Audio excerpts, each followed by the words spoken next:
I introduce you to the Good Vibes Studio.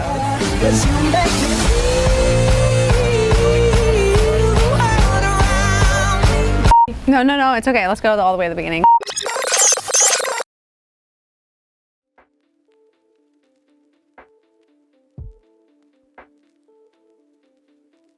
So the idea of the Good Vibes Studios really came about, I remember exactly actually. I had asked Chloe if she could come out and second shoot a wedding with me. I said, why not? I don't have much going on here. I'll just fly out. I landed in Phoenix. Carly picked me up and we went straight to a wedding. I changed in the car and we just shot a wedding like old times. It was super fun and it just felt good to work again and to shoot with my camera and to work with other people and to be around people, and it was really made me think like how much I wanted to be working again and using my camera. We filmed the most beautiful wedding and afterwards we went and got drinks. Hours into a few drinks and a lot of good conversation, Carly and I started talking about what's it like to be a business owner in a creative space. And a lot of people think going into a career that is around art or something creative, like you can't make a name for yourself, you can't make money, you're just this creative being. But Carly and I are not that way. We are both definitely businesswomen, and so we think big picture. She told me about her idea to create Females Who Film. That was the first time I had heard of it, and I was so ready to get on board. Again, I didn't even live in Arizona, but I wanted to be a part of this community of women filmmakers and be a part of it any way I could, even though I didn't live here at the time. And then that kind of turned into me being like, what if we had the space for Females Who Film and these community events and things like that? And then that kind of spiraled with the help of a few martinis into building a studio. When you are a filmmaker and you're a freelance videographer, you always dream about having a space of your own, a studio space, a creative space where you can film projects. And being a freelance videographer for over a decade and always filming on location, that certainly was a dream of mine. I remember when we had that conversation, like something kind of sparked and it was like, ooh, could this idea actually turn into a reality? But of course, back then it was just a conversation. China has identified the cause of the mysterious new virus. Coronavirus. Coronavirus. I have today declared that the coronavirus presents a public health emergency. Quite simply, stay at home. You know, I've shared this story many times, but when the first shutdown took place with COVID-19, I think everybody was forced to be in a very vulnerable state, and especially being a small business owner, I was terrified and I was scared, and I quickly ate up through all of my personal savings just to keep my overhead expenses and payroll afloat. In December of 2020, I had been living in West Hollywood through the pandemic, trying to find work. Everything was falling through, blah, blah, blah. LA was shut down, as we know. And it was at the point where if I left my apartment, I would get a ticket. So it was very hard to find work, obviously. I was in talks to have an awesome role on a production that got canceled multiple times and then got canceled again.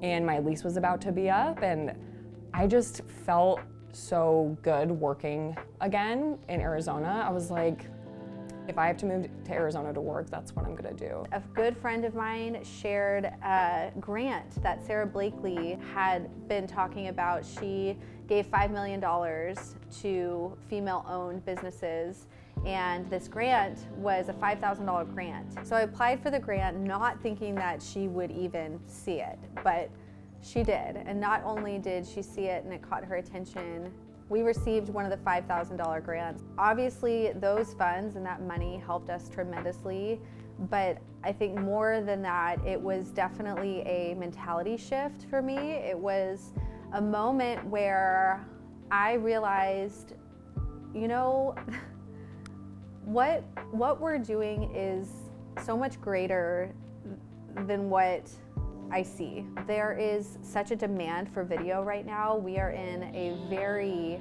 media-rich society, in this dense digital space where everybody is trying to tell their story and stand out in the digital space, we recognized that one of the biggest challenges and the biggest problem for us here in Phoenix was finding a location that was perfect for us and our clients to film video.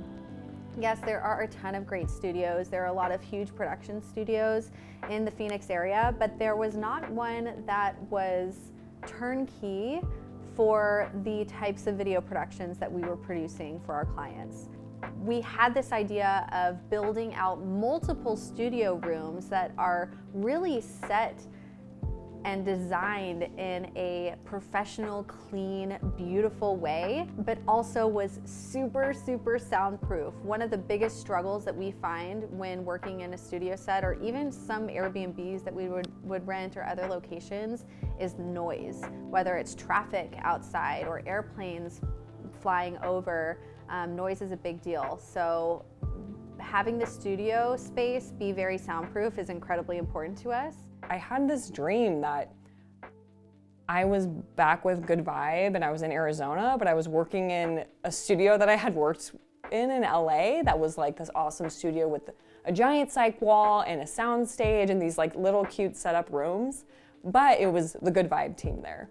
And I had this like vision almost, and that was in like February before I had even moved, and I told Carly about it in March, and I remember her just crying. She was like, that's what I want to do. I want to create Good Vibe Studios. I want to work in a creative space and bring people together, and that's kind of how it all started. We know that great things are never built alone, and it really does take a village to create something spectacular. We would love for you to be a part of building this space. Please take a look at the donation options we have crafted. My team and I are so grateful for your support. So Carly, being the visionary she is, she was ready to jump on this project. She committed to this warehouse type space in the Maryland and was just ready to go, even though we didn't exactly know how we were going to create the space that we wanted. She had the crazy idea to launch a Kickstarter campaign to get this thing funded and get this thing going. And I still can't believe that we achieved what we did in such a short amount of time. While we had these big dreams and plans with this filmmaking community of females and all of these things, I didn't realize how fast it was going to happen. Another part of our vision was really to have a space that brought the creative community of Phoenix together. I feel very lucky that we have such a solid and incredible team at the Good Vibe Media. And I think the more we started to build our team, the more we recognized that there are so many incredible, talented people here in the Phoenix area, but there's a lack of community. Obviously, building a space like this costs quite a bit of money. And when we were talking about ways that we could raise money or afford to do the build out that we want, we thought, what the hell? This is a community space that we want to build, so why not bring the community in to be a part of funding the build out? So not really knowing anything about Kickstarter, we created a Kickstarter campaign. It was 60 days. We set a goal that was pretty freaking high, but we are all very ambitious and optimistic, and so it was our goal to raise $100,000 in 60 days. Like, even when I say that again, it's like, what the fuck? Like, what were we thinking? Whoa. It was incredible when we first launched the Kickstarter. There was all this momentum of people being like, whoa, like, this is such a good idea. Like, when is it gonna open? We need this space. And so that moment was like, boom, proof of concept. This space needs to be created.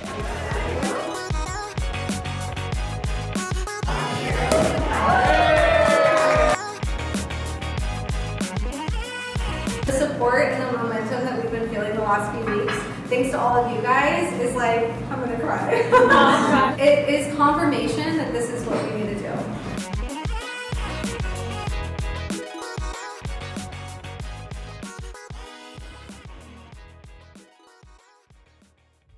We had to get really creative on how to keep that momentum going for 60 days and offer rewards and partner and do some collaborations with other people to raise that money. We put our heart and soul into this campaign because we had to get money from people and had to market this thing to them that didn't exist yet.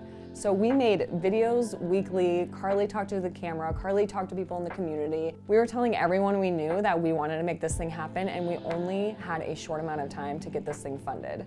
It was like about 2.5 weeks left in the campaign is when we really started to see a shift. It was crunch time. We were posting and sharing and talking about it to everybody that we knew. Literally every conversation somehow talking about the Kickstarter campaign because we had gotten so close. We were at like $75,000 with 2.5 weeks left to go. Talk about pressure. I mean, because the thing about Kickstarter is when you set a goal, you have to reach your goal by that end date or you don't get any of the funds received. So the people that put their credit card down for their contribution, it doesn't get charged until the actual end date. After we got all of our friends and family to donate, did all these giveaways, did all these shoots for donations, we were like, what else can we do to get these big ticket donations? We came up with pitch decks to pitch our ideal clients who we knew could really move the needle on this. And we were getting really creative with, we can make this entire shoot happen for you if you donate to our Kickstarter, and we can do this in our space, and this is what we can do in our space. So not only were we showing off what the space could be, but we were also tapping into these clients who we had never met and who had never heard of us, and putting together these concepts and these pitch decks to try to get them to donate as well. And a couple of those clients came through, and it really moved the needle on this whole project. $100,000. I can't believe it. What? I still can't believe it. I still can't believe it either. We could not, like literally could not have done this without you and your support. So first things first, like, Thank you so much. thank you. There is always a solution. Like when you're faced with a challenge, there is always a solution. And that was a big moment. That was a big moment for myself, for my team, for the company. Now looking back, it's been 8 months since that all happened, and in the moment it was very stressful because we didn't know if we were gonna get it done. But we did it. Like, I think it was 3 days before our deadline, we hit $100,000, and I remember that moment, like, first of all, it really didn't seem real. It didn't seem real. Like seeing $100,000 on the screen when you're like obsessively looking at that number and like refreshing the Kickstarter page to see day after day if it goes up, like, I think I'm just extra emotional today, so it's fine. That's crazy. We ultimately are raising money to build a space that we know is needed for all the creatives. We're very, very passionate about building this space. And to be able to see that there were enough people in the Valley that believed in us, believed in our mission, and believe in what we're building, to raise $100,000 is pretty remarkable. My heart is like exploding with gratitude, and I think it makes me really, really excited to not only be doing this for myself and my team and the future of our company, but the whole creative community and the relationships that we're going to make and the people that we're going to meet and the work that's going to be created here is something that really excites me the most. We visualized not only insane creative productions taking place here, but also a place where we can all connect and collaborate and learn from each other, teach others. We really feel like this is going to be a space that is going to create some incredible partnerships and just make some really awesome magic. So now the real work begins.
Yes, you make me